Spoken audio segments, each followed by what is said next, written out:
Cualquiera que esté seriamente comprometido con el progreso de las ciencias se da cuenta de la presencia manifiesta de un espíritu inmensamente superior al humano, ante el cual todos debemos sentirnos humildes debido a nuestras modestas capacidades.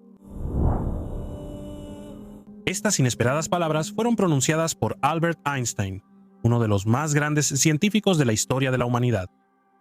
¿Pero a qué se refiere Einstein con un espíritu inmensamente superior al humano?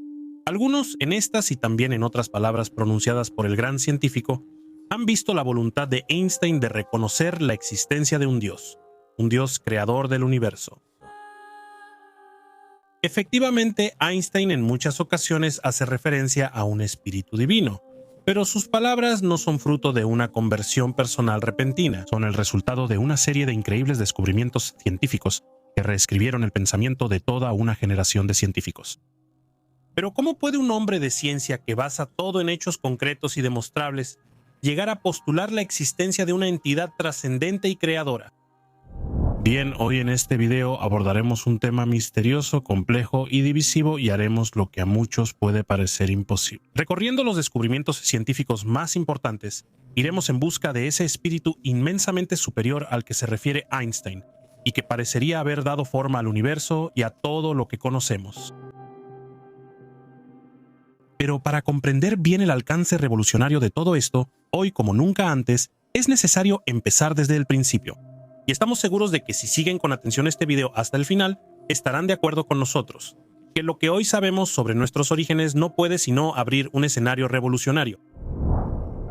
Pero antes de comenzar nuestro viaje, si aún no lo han hecho y quieren apoyar nuestro trabajo, los invitamos a suscribirse al canal para no perderse nuestros nuevos videos. La ciencia y Dios, dos conceptos que están en los extremos opuestos, dos formas de leer e interpretar el mundo que parecen irreconciliables y en contradicción. Esto es indudablemente cierto si al concepto de Dios lo unimos al de la religión, pero si separamos estos dos conceptos, vedremo che essi non sono in contraddizione. Pero como decíamos antes, empecemos desde el principio. La creencia de que nuestro universo era el resultado de un acto divino fue una creencia muy extendida y aceptada durante muchísimos siglos, pero luego esa idea se desmorona, cae irremediablemente ante importantísimos descubrimientos científicos. Para resumir, podemos decir que el primer golpe a la idea de un Dios creador ocurre en 1543, cuando Copérnico postula la teoría heliocéntrica, que revoluciona totalmente nuestra comprensión del universo. Poco después, Galileo Galilei, gracias a la observación telescópica, confirma la teoría de Copérnico y esto le causa no pocos problemas con las órdenes religiosas de la época. Lo que se había creído durante milenios, es decir, que la Tierra era el centro de todo, se derrumba irremediablemente. La Tierra no es el centro del universo, no es el fruto de un acto de creación que la haga especial o más importante que tú. Solo es un planeta que gira junto con todos los demás alrededor del Sol. Pero este es solo el primero de una serie de golpes letales, y en 1687 Newton describe la gravedad y postula una de las leyes más importantes de la física. Cada cuerpo con masa atrae a cualquier otro cuerpo con masa, con una fuerza directamente proporcional al producto de sus masas e inversamente proporcional al cuadrado de la distancia entre ellos. El universo no es otra cosa entonces que una máquina gobernada por leyes mecánicas. Poco menos de 200 años después de Newton, en 1809, llega la teoría de la evolución propuesta por el naturalista francés Jean-Baptiste Lamarck, que explica cómo los cambios adquiridos por un organismo durante su vida pueden ser transmitidos a sus hijos. Apenas 50 años después llega Darwin con la teoría de la evolución por selección natural, y esto parece cerrar definitivamente el debate sobre el origen de la vida. Entonces, no solo nuestro universo responde a leyes de la naturaleza simples y claras, sino que también lo hace la vida. En los años siguientes también se entiende que nuestro sistema solar es solo uno de muchos sistemas solares que componen la Vía Láctea. Y en 1924 Edwin Hubble demuestra que nuestra galaxia es solo una de las infinitas galaxias que componen el universo. En resumen, podemos comprender fácilmente cómo después de estos descubrimientos, la hipótesis de una creación divina queda totalmente descartada. Nuestro universo parece simplemente responder a leyes mecánicas muy precisas, y la vida misma parecería ser solo el fruto de mutaciones dictadas por el azar. Estos extraordinarios descubrimientos científicos no pueden dejar de influir en el pensamiento filosófico. Karl Marx, por ejemplo, en 1859, teoriza el materialismo, donde afirma que la realidad es fundamentalmente material, es decir, compuesta de materia y energía. La conciencia y las ideas son entonces productos de la materia y no tienen una realidad independiente. Pocos años después, el filósofo alemán Friedrich Nietzsche afirma que Dios ha muerto, y con ello todos los valores morales y espirituales del hombre occidental. Gracias. Dios ha muerto. Dios sigue muerto, y nosotros lo hemos matado. ¿Cómo podríamos consolarnos nosotros, los asesinos de todos los asesinos? La cosa más sagrada y poderosa que el mundo poseía hasta ahora está desangrada bajo nuestros cuchillos. ¿Quién nos limpiará de esta sangre? ¿No será acaso necesario expiar esta inmensa culpa con una inmensa expiación? ¿No deberá acaso nacer un nuevo terror y un nuevo temblor ante nosotros, asesinos de Dios? Y con ello, todos los valores morales y espirituales del hombre occidental. Si los descubrimientos científicos y el pensamiento filosófico parecen eliminar de la historia el concepto de lo divino y lo relegan al ámbito personal y de la fe, algo en el ámbito científico, sin embargo, parece sentar las bases para una crisis que se impondrá en los años venideros.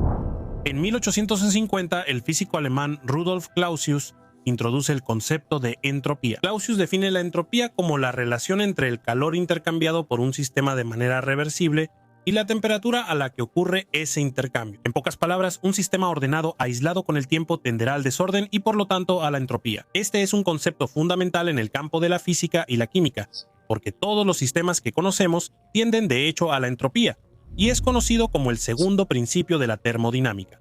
El físico británico conocido como Lord Kelvin toma este concepto y lo aplica al universo.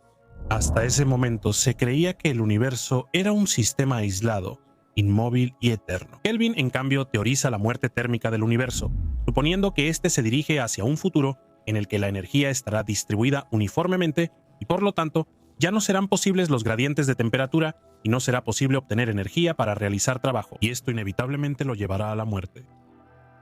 Este importantísimo concepto que pone en duda la estaticidad del universo y su eternidad permanecerá adormecido en el mundo científico. Habrá que esperar varios años para que sea retomado, pero sobre todo, habrá que esperar la llegada de una teoría revolucionaria que cambiará todos los elementos en juego y que será tan abrumadora que llegará a costar la vida de muchos de sus partidarios. Entre 1905 y 1915, Albert Einstein publica la teoría de la relatividad especial y la teoría de la relatividad general. Con estas dos teorías, el científico retoma los conceptos de la gravedad de Newton y los mejora, pero sobre todo teoriza que la materia, el tiempo y la gravedad son una sola cosa. Estas son teorías impactantes y para entender su alcance podemos intentar explicarlas. Simplificando, de hecho, podemos imaginar que tenemos frente a nosotros una gran sábana elástica. Si ponemos encima una pelota pesada, la sábana se doblará. Entonces, según la teoría de la relatividad general de Einstein, el espacio-tiempo es como una sábana elástica. La materia es como la pelota pesada. Mientras más materia hay, más se dobla el espacio-tiempo. La gravedad, en cambio, es la curvatura del espacio-tiempo causada por la materia. Como decíamos, el tiempo está intrínsecamente ligado al espacio-tiempo. Para entenderlo, debemos imaginar que tenemos dos relojes idénticos, uno colocado al nivel del mar y el otro en la cima de una montaña. Según la relatividad general, el reloj en la cima de la montaña avanzará más rápido que el reloj colocado al nivel del mar. Esto se debe a que la gravedad terrestre es más fuerte al nivel del mar y la curvatura del espacio-tiempo es mayor. Y la teoría de Einstein revoluciona nuestra comprensión del tiempo, el espacio y la materia, mostrándonos cómo estos estaban estrechamente conectados, al menos en los primeros años de su formulación, sigue ligada a la idea de que el universo es estático. Einstein, cuando formula su teoría, de hecho cree en un universo estático, eterno e inmutable.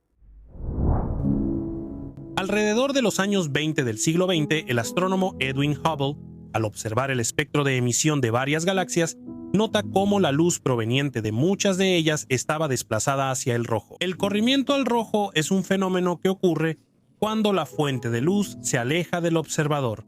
Cuanto mayor es el corrimiento al rojo, mayor es la velocidad de alejamiento. Esta observación parece demostrar que el universo no es estático como se creía, sino que las galaxias se alejan unas de otras. En el mismo periodo, el matemático ruso Alexander Friedman, estudiando la teoría de la gravedad de Einstein, demuestra a través de sus famosas ecuaciones que el universo está en expansión. Al mismo tiempo, el sacerdote belga Georges Lemaitre, partiendo de las observaciones de Hubble, teoriza que el origen del universo ocurrió a través de un evento, una singularidad que llama átomo primitivo.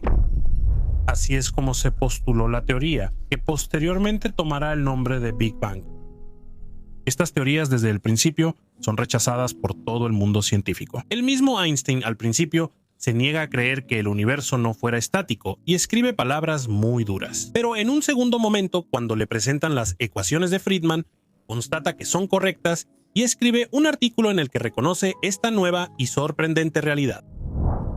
En una nota anterior critiqué el trabajo de Friedman. Sin embargo, mi objeción se basaba, como me convencieron personalmente el señor Krutko y una carta del señor Friedman, en un error de cálculo. Estoy convencido de que los resultados del señor Friedman son correctos y esclarecedores. Demuestran que, además de las soluciones estáticas de las ecuaciones de campo, existen soluciones que varían en el tiempo con una estructura simétrica espacial. La misión de Einstein sacude al mundo científico y trastoca todo lo que hasta ese momento se creía. No era solo la idea de que el universo estuviera en expansión, teoría confirmada por las ecuaciones de Friedman, sino que incluso pudiera haber tenido un inicio, como lo había postulado Lemaitre. Y si el universo había tenido un inicio, muy probablemente podría tener un final. Si la revolución copernicana había sufrido una durísima represión, ocurrida bajo el impulso de la Iglesia Católica, la hipótesis de un universo no eterno, estático y por lo tanto un universo que hubiera tenido un inicio y que borraba para siempre la idea de la inmortalidad de la materia, era algo que a muchos pertenecientes al mundo científico les pareció inaceptable. Pero no era solo este el peligro inherente en esta nueva teoría, y entre los primeros en comprender la insidiosidad de esta nueva línea de investigación fue Iosif Stalin. De hecho, en un primer momento, la teoría de un inicio del universo fue bien recibida en la Unión Soviética, e incluso fue vista como la confirmación del modelo materialista postulado por Marx. Pero con el paso de los años, Iosif Stalin vio en ella algo que podría poner en crisis el materialismo. La idea de un momento de inicio del universo se acercaba peligrosamente a un acto de creación, algo muy querido por los partidarios de lo divino. En un periodo histórico en el que estaban en marcha las purgas estalinistas y el ateísmo de Estado, esta nueva teoría fue violentamente rechazada. Los investigadores que la apoyaban fueron expulsados de las universidades, y muchos de ellos se vieron obligados a buscar refugio en el extranjero. Si el régimen de Stalin veía con malos ojos la idea de un universo no estático y con un tiempo finito, también en Alemania, donde estaba proliferando el germen del nazismo, se veía en ella a un enemigo que debía ser eliminado, tanto porque estas nuevas ideas eran profesadas por científicos judíos, como Einstein, como porque, a diferencia de Stalin, los nazis creían en una religión pagana basada en el culto a la raza aria. La teoría del Big Bang, en cambio, era vista como una teoría científica que no necesitaba de una religión para ser explicada. Porque si bien es cierto que un acto de inicio se acercaba peligrosamente a las ideas cristianas de un acto de creación, cristianismo que era mal visto por el régimen nazi, también es cierto que el universo y la vida misma eran postulados como el simple fruto de leyes mecánicas. Con el avance del nacionalsocialismo, los libros de todos aquellos autores que profesaban estas nuevas teorías fueron quemados, y muchos de estos científicos, entre ellos Einstein, huyeron de Alemania. Quien no logre o no quiera huir al extranjero, como el matemático Felix Hausdorff, será deportado a los campos de prisioneros donde encontrará la muerte. Terminada la guerra, la suerte de los partidarios de estas nuevas teorías no mejoró en absoluto. Friedman fue totalmente olvidado, mientras que al abad Lemaitre y a su teoría del átomo primitivo ya nadie les cree. Es precisamente en estos años, específicamente el 28 de marzo de 1949, cuando en un programa de la BBC es invitado el conocido astrónomo Sir Fred Hoyle, a quien se le pregunta qué opina sobre la posibilidad de que el universo haya podido tener un inicio. El célebre astrónomo, molesto por una pregunta que considera inapropiada, exclama irritado la famosa frase que posteriormente dará nombre a la teoría. El cosmos no nació de un Big Bang. Todavía pasarán varios años antes de que la comunidad científica acepte definitivamente la teoría del Big Bang. Y si queremos definir un momento preciso en el que esto sucede, podemos decir que en 1964 Arno Penzias y Robert Wilson descubren la radiación cósmica de fondo de microondas y en 1970 el satélite COBE mide la temperatura de la radiación cósmica de fondo con gran precisión. Las hipótesis predominantes son esencialmente dos. La primera es la entropía. Si recuerdan, mencionamos el segundo principio de la termodinámica, al que siguió en la segunda mitad del siglo XIX la teoría de Kelvin sobre la muerte del universo. Según esta teoría, de hecho, el universo está destinado a morir. Tarde o temprano, toda la energía presente se consumirá y el cosmos se apagará para siempre. A lo largo de los años, a esta teoría se le han contrapuesto muchas otras.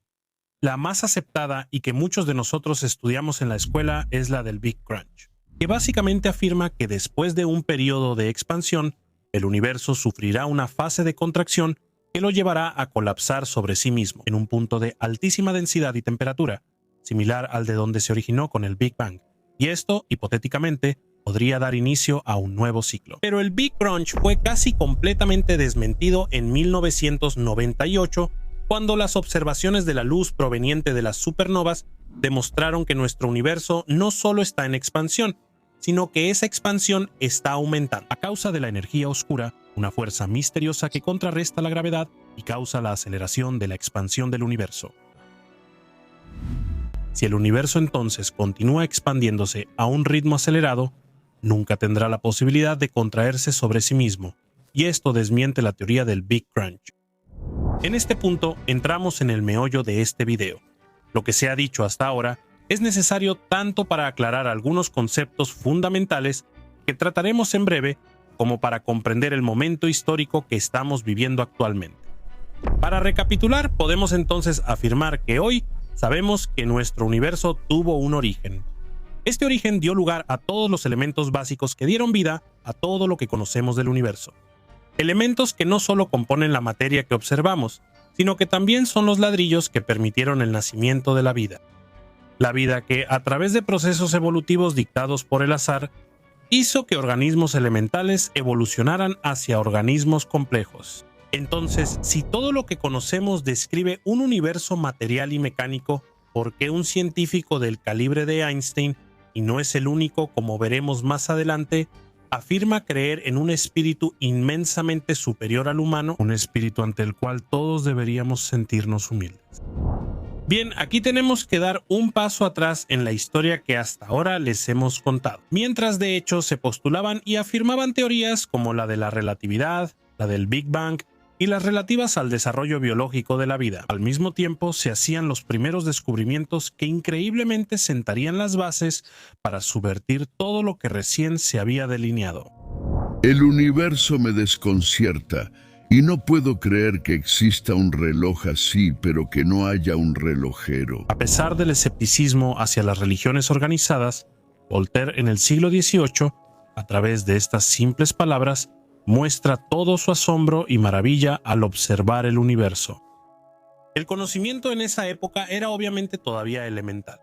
Pero cuando, a principios del siglo XX, gracias al estudio de lo infinitamente pequeño, se empezó a escudriñar los mecanismos de ese reloj descrito por Voltaire, comenzamos a comprender una realidad extraordinaria. Como dijimos en la primera parte del video, a principios del siglo XX se entendió que nuestro universo tuvo un comienzo gracias a un evento que se hizo conocido como el Big Bang. Pero lo que los científicos descubrirían poco después es que este evento no fue un momento de puro caos, sino que cada instante fue minuciosamente regulado para definir todo lo que hoy conocemos del universo.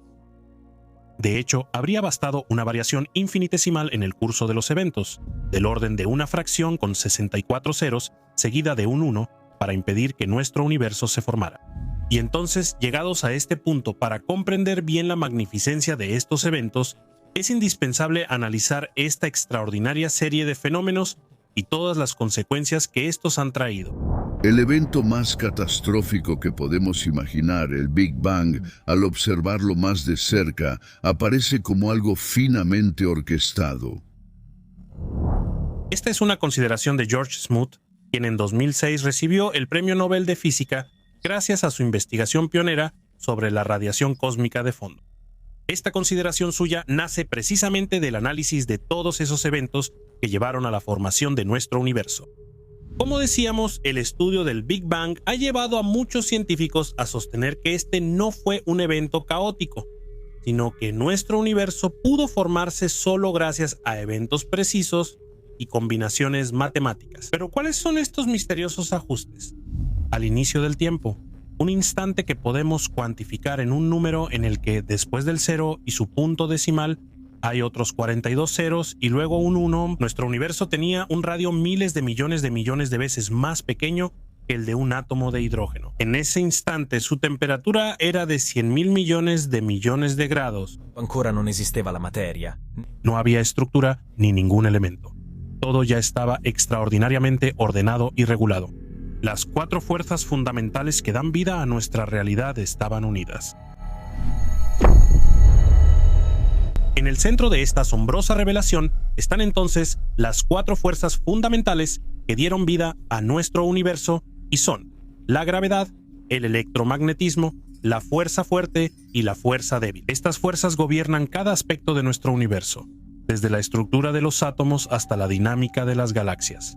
Pero su existencia no es el único hecho sorprendente. Lo sorprendente es su increíble proporción entre sí.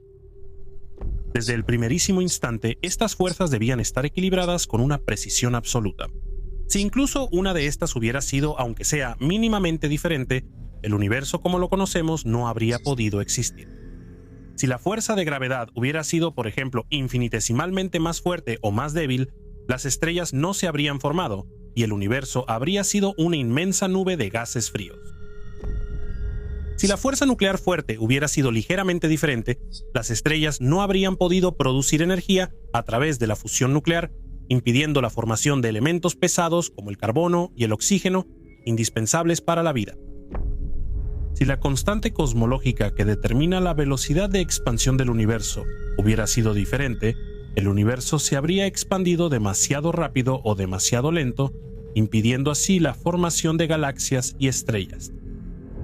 Para comprender mejor este concepto, imaginemos el universo como un gigantesco juego de construcción, piezas para ensamblar. Para que este juego funcione, existen reglas precisas que deben respetarse, justo como en las instrucciones de un Lego. Estas reglas son como proporciones especiales llamadas constantes de acoplamiento, que no tienen unidades de medida, como si fueran números mágicos.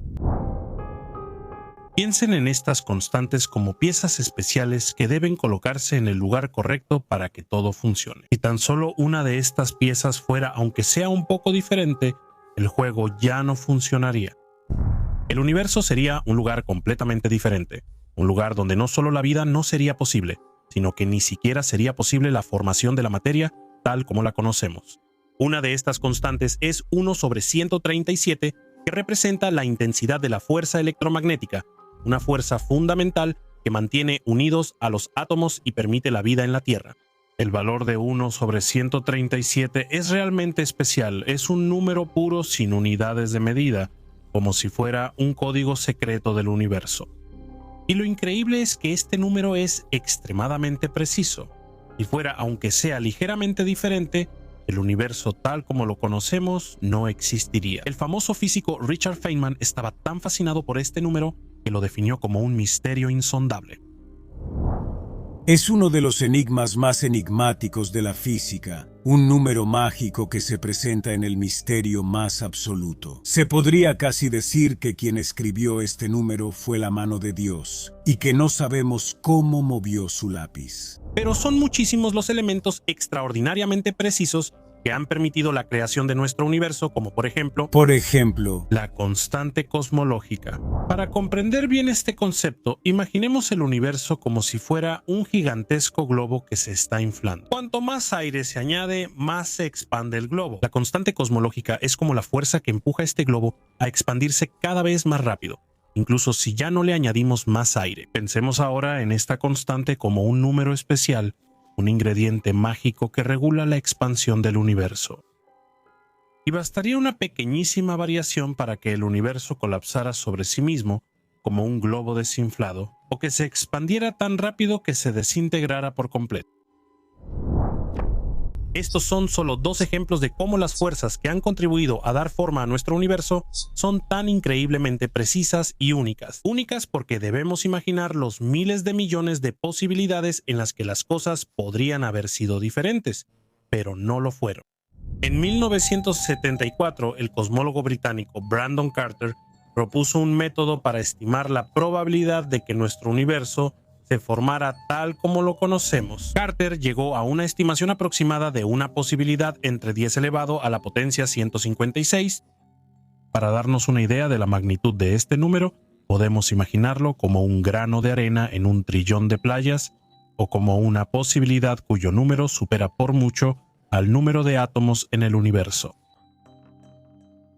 Claramente, el descubrimiento de estos ajustes tan precisos no pasó desapercibido y ha llevado a muchísimos científicos a pensar que nuestro universo fue, de alguna manera, ordenado por algo incognoscible, o que algo insondable lo haya estructurado desde el primer instante. Pero llegados a este punto, si acaso alguno de ustedes pensara que esto es una idea ligada solamente a científicos atraídos o condicionados por dogmas religiosos, estaría muy equivocado.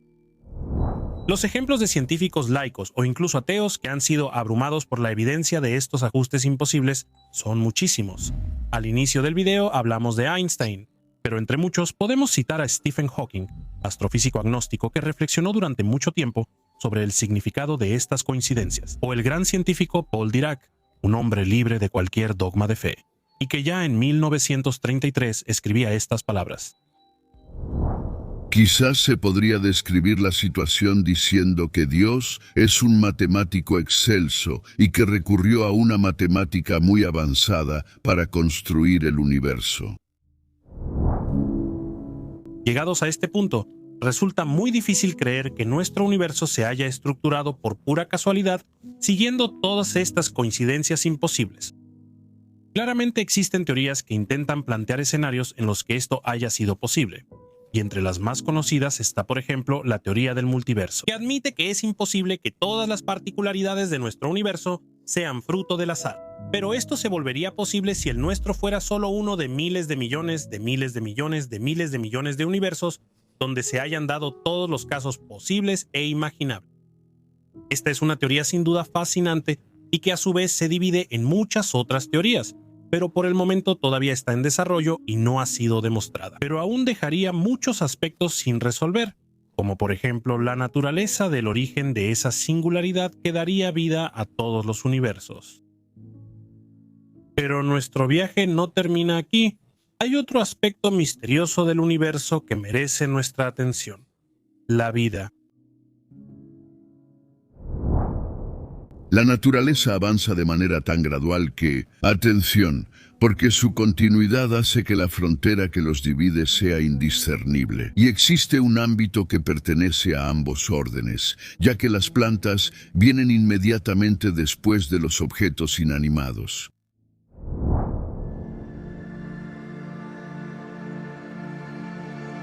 La idea de Aristóteles de que la materia inerte podía pasar de manera simple y gradual a la vida es una concepción que perdurará por muchísimos siglos. Será solo en 1668 cuando Francesco Redi, a través de un experimento sencillo, demostrará que el paso de la materia inerte a la vida no es para nada automático. Piensen que, por ejemplo, en esa época se creía que los si generassero in modo naturale dalla carne in decomposizione e per dimostrare esto no era posible. Redi colocó carne fresca en varios frascos. Algunos de estos frascos se dejaron completamente abiertos, otros se sellaron herméticamente y otros más se cubrieron con una gasa que permitía el paso del aire, pero no de los insectos.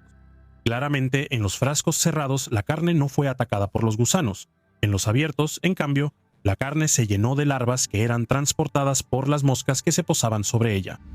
Este simple pero efectivo experimento fue un paso fundamental hacia el abandono de la idea de la generación espontánea de la vida, aunque sin embargo la idea de que la vida pudiera generarse a partir de materia inerte era difícil de erradicar y fueron necesarios otros 200 años, cuando gracias a los experimentos de Pasteur se demostró que los microorganismos considerados en esa época la causa de la generación espontánea de la vida en realidad provenían de otros microorganismos preexistentes, refutando definitivamente la idea de que la vida pudiera surgir de la materia no viviente.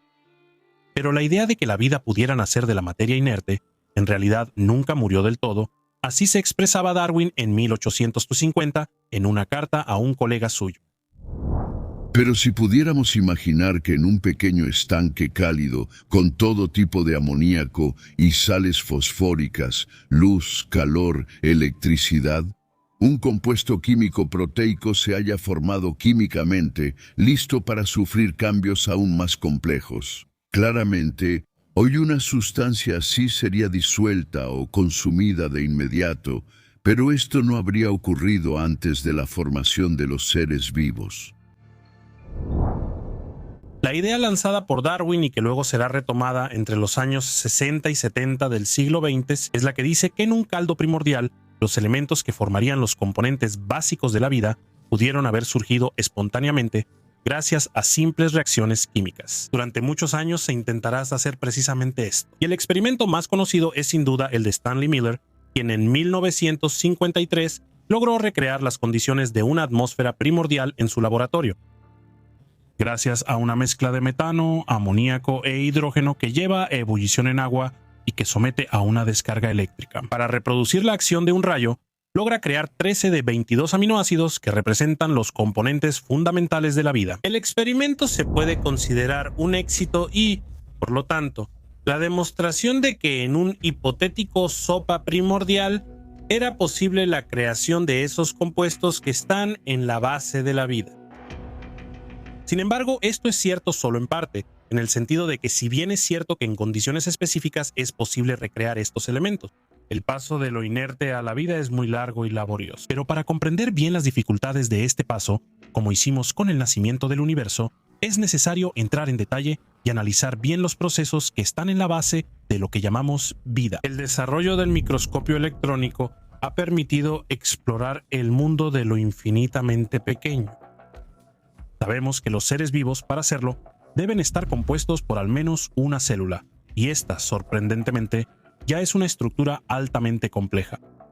De hecho, una célula, para hacerlo, debe tener una membrana que la separe del mundo exterior. Debe poseer un genoma codificado en una molécula de ADN compuesto por al menos 250 genes, es decir, 150.000 pares de bases nucleotídicas ensambladas según un orden preciso.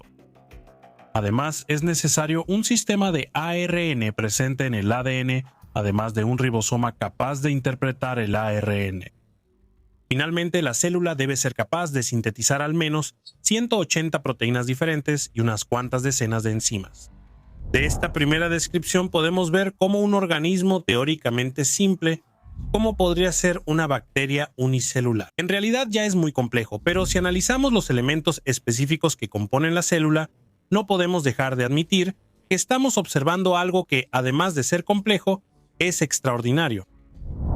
Todo ser vivo, ya sea un hombre, una planta o una bacteria, necesita del ADN. El ADN, es decir, el ácido desoxirribonucleico, es una larga macromolécula compuesta por dos cadenas de 4 nucleótidos, que son la adenina, la timina, la citosina y la guanina, que dispuestos en una larguísima secuencia alternándose, representan un código.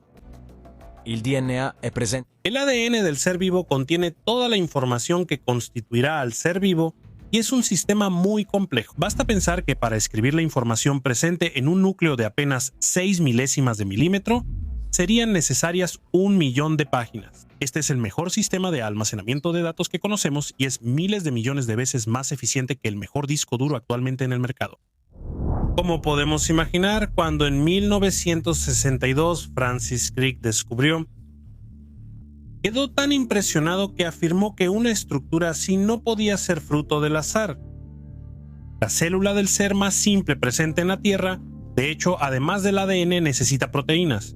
La célula no puede existir sin ellas porque son las proteínas, junto con el ARN, las que realizan todas las funciones excepto el almacenamiento de información y las instrucciones. Para crear y hacer funcionar a los seres vivos, como sabemos, eso le corresponde al ADN. Sin embargo, las proteínas no son elementos tan simples como podríamos imaginar. De hecho, están compuestas por cientos o incluso miles de unidades más pequeñas llamadas aminoácidos. Los biólogos han comparado los aminoácidos con las 26 letras del alfabeto porque se pueden combinar en una cantidad enorme de secuencias. Y manteniendo esta analogía, podemos decir que las palabras y frases que forman son las proteínas. Hoy sabemos además que existen al menos 80.000 proteínas diferentes, un número enorme. En realidad, el asunto sería aún más complejo, porque los aminoácidos solo pueden combinarse entre sí de maneras determinadas y específicas. Pero por simplicidad, dejaremos de lado este tema. Como hemos dicho, entonces la información está presente en el ADN, pero la información debe ser traducida de alguna manera para producir las proteínas. Para aclarar, es como leer las instrucciones en un libro que es el ADN, se necesita a alguien que tome esa información y la ponga en práctica. Esta operación la realiza el ribosoma, que adquiere esa información y la transforma en aminoácidos, que son los bloques que forman las proteínas. Si recuerdan, antes decíamos que el ADN está compuesto por 4 elementos: la adenina, la timina, la citosina y la guanina, mientras que las proteínas están compuestas por aminoácidos. Entonces, el ribosoma no hace más que traducir el lenguaje del ADN a un nuevo lenguaje, que es el que da vida a las proteínas. Para simplificar aún más, podemos imaginar el ADN como un manual en inglés que describe cómo construir una máquina. El ribosoma lee pues el manual y lo traduce en instrucciones paso a paso que un obrero francés puede entender para ensamblar la máquina. Increíble, ¿verdad? Pero es aún más increíble imaginar que este sistema tan complicado estaba presente desde que se formó la primera célula del primer ser vivo. ¿Cómo pudo suceder todo esto? No lo sabemos. Pero es aún más interesante comprender cómo la naturaleza pudo activar por sí sola hace más de 3.000 millones de años este sistema ultracomplejo que ha caracterizado la vida en la Tierra desde el primer momento de su aparición. Y algo aún más difícil, cómo este sistema fue capaz. Eventos casuales. Examinando estos aspectos, aunque en realidad hay muchos más porque estamos simplificando pasos muy complejos, podemos comprender fácilmente cómo el experimento de Miller, que dio origen a aminoácidos simples, en realidad está extremadamente lejos de la creación del primer organismo vivo. Para simplificar una vez más, podemos decir que es como si el experimento de Miller hubiera producido el tornillo de un automóvil. Pero para llegar a la creación de un auto, todavía se necesita mucho trabajo. En este punto, así como nos preguntamos cómo nació el universo, no podemos dejar de preguntarnos si el azar y los mecanismos evolutivos son suficientes para explicar la formación de elementos tan complejos. Muchos científicos han intentado responder a esta pregunta y se han dedicado a calcular las probabilidades de que esto ocurriera, pero se ha preferido partir de las probabilidades que el azar. Vita ad una proteína.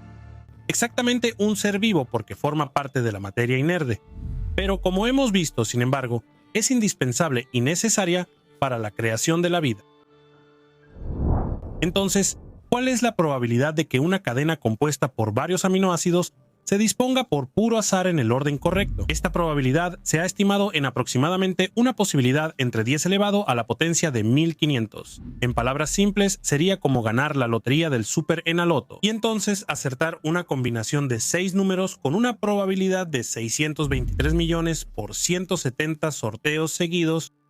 Pero varios científicos, entre ellos Sir Frederick Hoyle, fueron aún más allá y trataron de calcular las probabilidades de que una de las formas de vida más simples como una bacteria naciera espontáneamente y llegaron a una conclusión imposible. Este ser tendría de hecho una posibilidad entre 10 elevado a 40.000 de generarse al azar. La probabilidad de que la vida haya surgido en la Tierra por puro azar es así de pequeña. Es como creer que un tornado que atraviesa un depósito de chatarra pueda ensamblar un Boeing 747 funcional. ¿Es posible entonces que el universo y la vida sean el resultado de una serie de eventos afortunados?